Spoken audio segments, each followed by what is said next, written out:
Hello everyone, welcome you all to our online classes of English by St. Angel's Public School, Bagpat. Today we shall read chapter 6 of your English book. The name of the chapter is The Throne of Justice, means न्याय का सिंहासन. Student, this chapter is in the form of a play. Through this chapter, we shall learn about the qualities of a good king. Let's start. Scene 1. A village scene. एक गांव का दृश्य. An open space with a row of stones arranged in a special way. पत्थरों की एक पंक्ति के साथ एक खुली जगह एक विशेष तरीके से व्यवस्थित है. At one end there is a raised mound which looks like a throne. Mound होता है टीला. एक छोर पर एक उठा हुआ टीला है जो सिंहासन की तरह दिखाई देता है. It has smaller stones arranged around it. इसके चारों तरफ छोटे छोटे पत्थर लगे हुए हैं. Some village cowherds are grazing their cows on the grass that grows upon the range.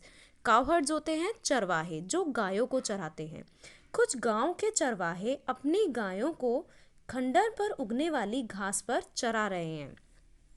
Then first cowherd notices the large mound. पहला चरवाहा उस बड़े टीले को ध्यान से देखता है और कहता है, friends look how these stones are arranged. दोस्तों देखो ये पत्थर कैसे व्यवस्थित हुए हैं. सेकंड काउहर्ड दूसरा चरवाहा कहता है, yes and do you see the mound here. क्या तुमने ये टीला देखा यहाँ पर. What could it be. ये क्या हो सकता है. All the cowherds gather around the mound. सभी चरवाहे टीले के चारों तरफ इकट्ठा हो जाते हैं.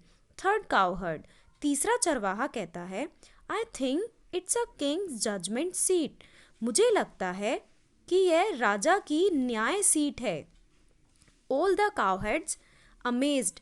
सभी चरवाहे अमेज्ड मीन्स आश्चर्यचकित हो जाते हैं और पूछते हैं, किंग्स जजमेंट सीट राजा की न्याय सीट ये क्या होता है. First cowherd, yes I think a king sat on this throne and gave judgments. हाँ मुझे लगता है कि एक राजा इस सिंहासन पर बैठा होगा और उसने निर्णय दिए होंगे. Fourth cowherd, let's play a game. Let's have a game. चौथा चरवाहा कहता है कि चलो एक गेम खेलते हैं, एक खेल खेलते हैं. Fifth cowherd, yes yes let's play the game at having trials. पांचवा चरवाहा कहता है कि हाँ हाँ चलो सुनवाई पर एक खेल खेलते हैं. All the cowherds cheer as they feel it is going to be fun. सभी चरवाहे खुश हो जाते हैं और उन्हें लगता है कि यह मज़ेदार होने वाला है. Now come to the next page. Third cowherd, I will sit on the mound and solve your quarrels and disagreements. I will be the जज. तीसरा चरवाहा कहता है कि मैं टीले पर बैठकर तुम्हारी लड़ाइयाँ और तुम्हारी असहमति सुलझाऊंगा. आई विल बी द जज. मैं जज बनूंगा. The cowherds gather together and make up quarrels. सभी चरवाहे एक साथ इकट्ठा होते हैं और लड़ाई करनी शुरू कर देते हैं. The third cowherd moves up to the mound and sits on it. तीसरा चरवाहा टीले की तरफ बढ़ता है और उस पर बैठ जाता है. As soon as he sits on the mound, he becomes serious and solemn. जैसे ही वह टीले पर बैठता है तो वह गंभीर और गंभीर हो जाता है. The other cowherds are joking and laughing. बाकी सभी चरवाहे मजाक कर रहे हैं और हंस रहे हैं. Third cowherd, now king. तीसरा चरवाहा जो कि अब राजा है. Sternly proceed. सख्ती से कहता है मीन्स कठोरता से कहता है कि आगे बढ़ो. मीन्स जो खेल वो लोग खेल रहे थे उसमें वो कहता है कि अब खेल को आगे बढ़ाओ. नाउ फिफ्थ काउहर्ड पांचवा चरवाहा कहता है, O king please solve our problem. हे राजा कृपया कर हमारी समस्या का समाधान करिए. This friend of mine has eaten the food my mother gave for me.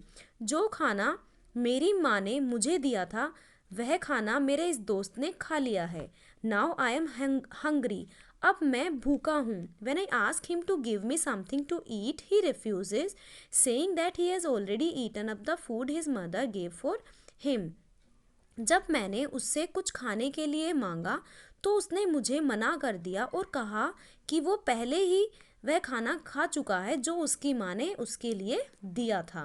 Please settle this quarrel. Please कृपया इस मामले को सुलझाइए. Now all the cowherds laugh and joke. सभी चरवाहे मजाक बनाते हैं और हंसते हैं.